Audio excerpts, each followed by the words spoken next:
"You'll just ruin the photos," my sister snapped. Dad added, "Let him have his moment, don't come." I stayed quiet. 11 days later, I bought her dream venue and canceled her wedding reservation the night before. 32M was sitting in the garage when the text came through. It was from my sister, a screenshot of her Pinterest board. "Look what I found for the venue," she'd written, followed by a dozen heart emojis. The place was stunning, I'll admit that. Historic building, sprawling gardens, the kind of setting that makes every photo look like it's from a magazine spread. I should have known what was coming. 2 weeks earlier, she'd gotten engaged. Not to someone I particularly liked, but that wasn't my call to make. She was excited, posting updates constantly, asking everyone for opinions on everything from napkin colors to font choices. The wedding was supposed to be in 8 months. The family group chat exploded when she announced the engagement. My parents were thrilled, genuinely happy for her. She'd been dating this guy for 4 years, so it wasn't shocking. I sent a congratulatory message like everyone else. Thought maybe things would be normal for once. Then came the engagement shoot planning. She'd hired a photographer, booked a date, scheduled it for a Sunday afternoon at the local botanical gardens. She was asking family to come. Parents, grandparents, aunts, uncles, the whole crowd. It was supposed to be casual, but still formal enough to matter. She wanted good photos for the announcements, the save the dates, all of that. My brother-in-law suggested I be in some of the shots. He said it would mean something to her, having her brother there. I agreed without thinking much about it. Just a few photos. No big deal. The Sunday came. I showed up on time, dressed decently, ready to stand around and smile for a camera for an hour. My sister was in full makeup. Her fiancé was nervous in that way guys get when there are 100 people watching them, and the photographer was already setting up angles. Then my sister saw me. I watched her face change. She pulled our father aside almost immediately. I was too far away to hear anything clearly, but I could read the body language, her gesturing toward me, then away, then back. Dad's expression shifting from confusion to something harder to read. My mother hovering nearby, sensing the tension. The photographer started positioning people. My sister's friends formed a circle around her. Our parents stood off to the side. She was directing everyone like she was orchestrating a symphony, pointing at the photographer, suggesting poses, adjusting people's positions. Professional. Controlled. When she glanced at me, there was something cold in her eyes. Dad walked over while I was standing with my aunt, trying to act like I wasn't watching everything. He put a hand on my shoulder and steered me a few feet away. He told me my sister felt like I'd changed a lot recently, that she wanted the photos to be about her moment with her fiancé, not about family drama or whatever baggage existed between us. She was asking if I could just step back for this one thing. Let them have their moment without complications. I asked him what he meant, what drama, what baggage. He looked uncomfortable. He said she didn't want me in the photos. She said I'd just ruin them. I remember standing there, trying to process it, trying to figure out what I'd actually done wrong. We weren't close, sure, but we weren't enemies. We just existed in different parts of the family. She did her thing, I did mine. But apparently that was enough. My sister walked past us while we were talking. She didn't stop, didn't acknowledge either of us directly. But she made sure I heard her tell the photographer that they should move to a different location for the main shots, somewhere that would be cleaner and less cluttered. I got the message. I drove home without saying goodbye to anyone. Spent the evening sitting in my apartment, replaying it all, wondering what I'd supposedly done, wondering why my father would side with her without even asking my perspective, wondering if this was just how things were going to be from now on. The next morning, my mother called. She said my sister didn't mean anything by it, that she was just stressed about the wedding planning. She said I should consider it water under the bridge and move forward. My mother was using her peacekeeper voice, the one that meant she wanted everyone to be fine, but wasn't going to actually address anything. I told her it was fine. I said I understood. I meant none of it. Over the next few days, I did something I'd never done before. I started researching the venue. The place my sister had sent screenshots of. The dream location. I looked up ownership, bookings, availability. I learned about their reservation system, their cancellation policies, their pricing structures. I learned that they took bookings up to 18 months in advance.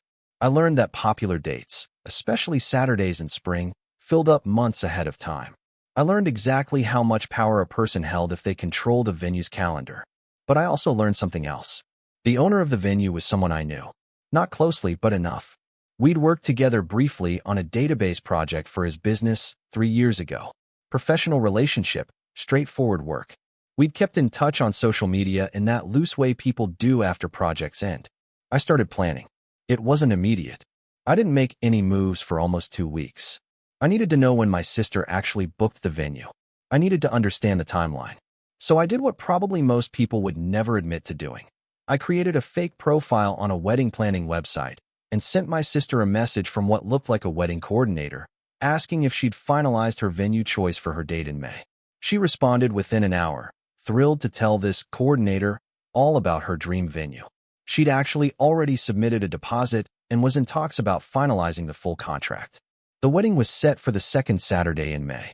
She'd chosen that date specifically because it gave her enough time to plan, but wasn't so far away that excitement would fade.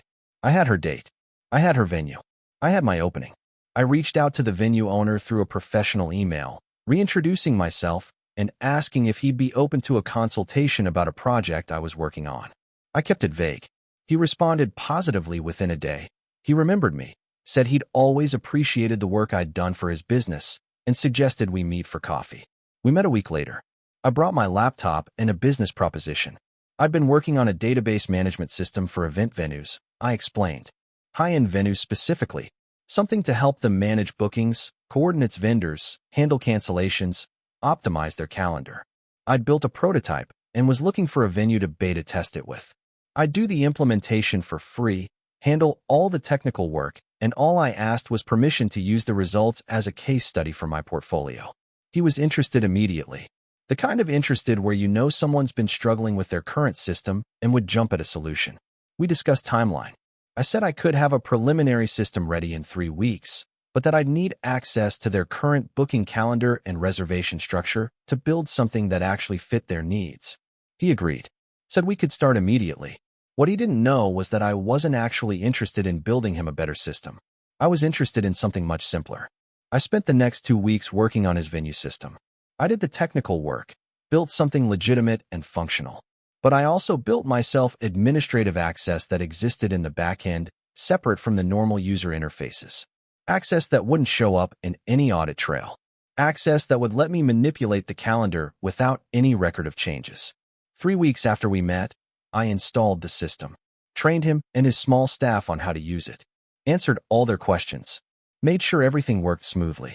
Everything was legitimate, everything was perfect. Then I waited another week for the system to stabilize and for everyone to stop paying close attention. I waited until exactly 11 days before my sister's wedding. Late evening, after the venue would have closed for the day, I logged into the back end with the access he didn't know I had and pulled up the calendar. The second Saturday in May was marked as reserved. My sister's name wasn't on it. Venues don't usually use names in their primary system, just booking IDs and contact information. But I knew the date. I knew the time block she'd reserved. I deleted the entire reservation from the active calendar. Not just removed her name, but completely erased it. Made it look like that time slot had never been booked by anyone. The system would show it as available. Then I waited. The chaos started 2 days later. The venue owner called my sister. I found out about this through family texts that somehow made their way to me. He was apologetic but confused. There seemed to be a discrepancy in the system. Her booking wasn't showing up in the calendar anymore. He was certain they'd entered it correctly, but something had gone wrong with the new database system. He was so sorry, but another client had apparently just booked that same date and time, and since there was no record of her original reservation in the system, he couldn't prove she'd had it first. Could she provide her original booking confirmation? She had it, of course. Email from weeks ago, confirmation number, everything. But the system had no record of it. It was like it had never existed. The venue owner tried to help. He really did. He called the other client who'd just booked the date, explained the situation, offered them an alternative date with a significant discount. But the other client had already made arrangements, had their own planning in motion. They weren't interested in moving. It became a legal thing quickly. My sister consulted with a lawyer. The venue had her written confirmation, but they were claiming their system showed no reservation, and technically, someone else had booked the same slot after her booking supposedly disappeared. The venue owner was caught between his records and his system, one saying one thing and the other saying something completely different. The wedding was canceled. There was no venue. With less than 2 weeks until the date, there was no backup plan that made sense.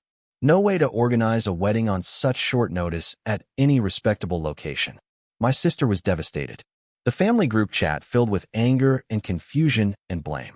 The venue got slammed with one-star reviews from family members. My sister posted about it on social media, the cautionary tale of trusting a small venue without backup plans. Her fiancé posted about how he felt terrible for her. My parents were furious. Not at the venue, not at the circumstances, but at the situation itself. They kept asking how something like this could even happen. My father called the venue owner personally, demanding explanations. Nobody suspected me. How could they? I'd stayed quiet during the original drama. I'd never mentioned the wedding again after that engagement shoot. I had no obvious motive, no connection to the venue, no way anyone could trace it back to me. I'd been so careful that even the venue owner had no idea.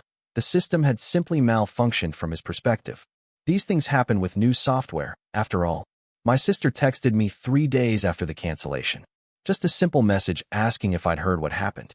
She sounded devastated through the screen. She didn't ask for sympathy, just seemed to need to tell someone. I responded that I was sorry to hear about it, that it sounded like a nightmare situation. She said it was worse than a nightmare, that she didn't know what to do, that everything felt ruined. I told her I hoped things would work out, that sometimes life threw curveballs at exactly the wrong moments. I meant it differently than she understood it. The wedding was rescheduled for August at a different venue. Smaller, less ideal, but available. My sister threw herself into replanning, but it was different. The magic was gone. The dream was altered. Her engagement photos had never happened. The day that was supposed to be perfect had been replaced with something salvaged. My mother asked me if I wanted to come to the new wedding. There was something in her tone, like she was testing me, seeing if I'd stay away out of spite or show up to prove I wasn't petty. I told her I was still planning to attend. I'd be there. She seemed relieved. The night before the new wedding, I sat in my apartment and thought about what I'd done. I'd systematically dismantled my sister's plans based on a few moments of humiliation at an engagement shoot. I'd manipulated a system, exploited a professional relationship, and caused genuine harm to multiple people. The venue owner had lost business, had his reputation questioned, had his new system blamed for the chaos. And my sister was getting married tomorrow, just in a different way than she'd planned. I didn't feel victorious. I felt hollow. I went to the wedding anyway, wore a nice suit, brought a gift, congratulated her sincerely. She barely spoke to me. She was too busy managing last-minute details, too stressed to think about anything except making sure the day didn't fall apart again. During the reception, my father found me at a table. He asked why I'd come. He said if I held grudges, I didn't need to pretend. I told him I didn't hold grudges. I was there because she was my sister. He seemed satisfied with that answer, even though it wasn't really an answer at all. Later, my mother cornered me near the bar. She asked if everything was okay between me and my sister. She said she'd noticed tension and wanted to fix it. She wanted the family to be close again. I told her some distances couldn't be bridged, that some people made their choices and other people had to live with them, that sometimes forgiveness was easier than revenge, but revenge was often the only thing that felt honest. She looked confused, thought I was being cryptic and unnecessary. She told me I should just talk to my sister, clear the air. I said maybe I would. I never told anyone what I did. The venue owner eventually figured out there was an issue with the back-end system and hired someone else to fix it properly. The incident was filed away as a technical failure, a glitch in new software. My sister's wedding happened, was beautiful in its own way, and life moved on. But I've thought about it every day since. I cost my sister her dream wedding. I humiliated her the way she'd tried to humiliate me. I made her feel powerless and confused and devastated. And for what? Because she didn't want me in photos? Because my father sided with her? Because I felt like I didn't matter to my own family? The satisfaction lasted about 3 days. After that, it was just knowledge of what I'd done. Regret wrapped in vindication. Proof that I could hurt them the way they'd hurt me. Except it didn't actually prove anything except that I was willing to go to enormous lengths for petty revenge. I don't know if my sister ever figured it out. I don't think she did. She still doesn't talk to me much, and our family is still awkward around each other. But now it's awkward because of something nobody knows about except me. The worst part? I'd do it again. That's what kept me awake most nights. Because in this family, silence was the only acceptable response to being excluded, and I was tired of being silent.